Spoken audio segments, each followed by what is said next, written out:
Yung ex ng kuya ko at saka yung kuya ko is kaka-break lang when I took the video. They've been together for 5 years. Madalas po dito yung girlfriend ng kuya, ex-girlfriend actually. Yung ex-girlfriend ng kuya ko, kaya sobrang naging close niya din. Kaya siguro ganun na lang din yung attachment ng aso.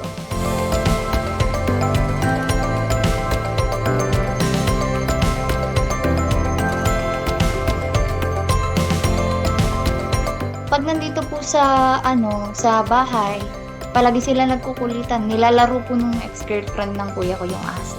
Kaya ganun din na siguro yung reaction niya.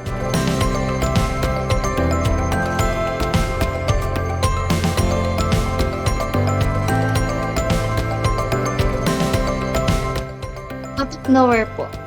Hindi po siya ganun. Yung nangungulit lang po siya na dinidilaan yung paa, yung kamay, pero hindi po talaga siya sumasandal ng gano'n. Kaya pinost ko din kasi sobrang na-cute-an din ako.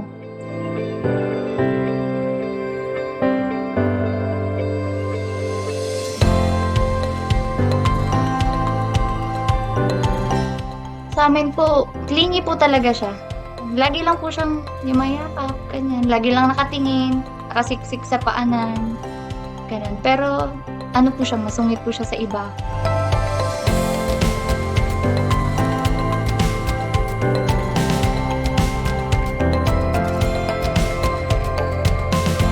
Actually, nung umiiyak yung during the video, nagsalita talaga dun si ate na, "'Pag may dinalang ibang babae dito si kagatin mo, ah."